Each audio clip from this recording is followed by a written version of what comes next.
Hello everybody! Nandito po tayo ngayon sa Alaminos, Pangasinan, 100 Islands to be exact. Tayo po ay naimbita sa DealerCon ng Motul.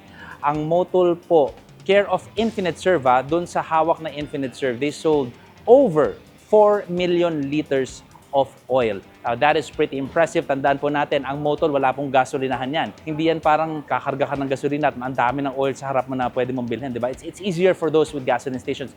But considering walang gasolinahan pong Motul, pag pinapaira lang po natin ang galing sa langis, eh yun na yun. They were able to sell 4 million liters, which is pretty impressive.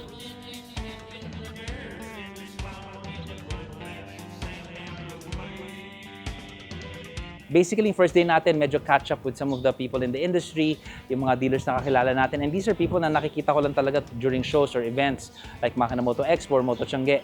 So, minsan sa mga labas ng ibang bansa, kasama yung mga dealers, doon ko sila nakasama. So, it was good to catch up with them at the start of the year. And then, nag-island hopping din kami. And nakakatawa kasi the last time I was in 100 Islands, I think I was 9 years old. So nakakatawa, a lot of core memories came back to me when I got here. So that's pretty cool.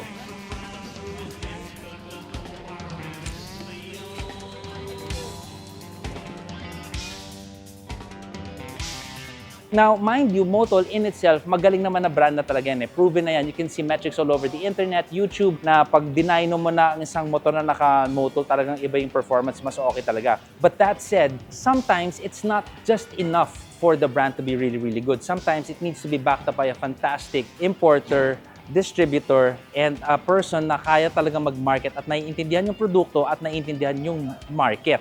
Kasi kung wala yon, yung produkto mo, marami pa rin tao dyan, marami pa rin Pilipino na let's say, hindi nakakaalam sa Motul, hanggang doon na lang sila.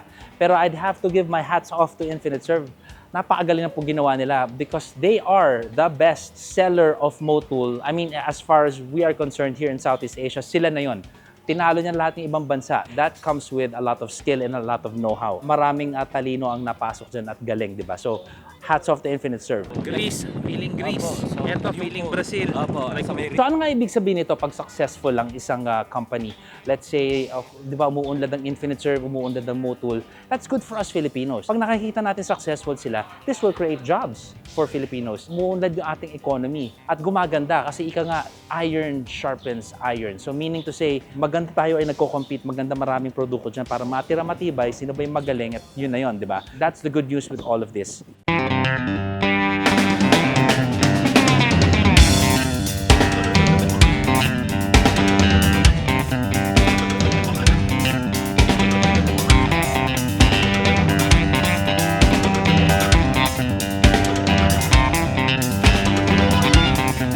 So Infinite Serve naman, nakikita rin natin yung galing nila sa ibang produkto. Sila yung nagpasok ng KYT at kita mo rin naman yung kilos nila sa pagsusuporta nila ng mga iba-ibang mga organizers and all of that. Mga karera, KYT kanila po yan. YSS, sila din po yung nagpasok niyan. Fantastic performance. Shocks, feature din po natin sa EICMA. We'll talk about world-class standards pang karera.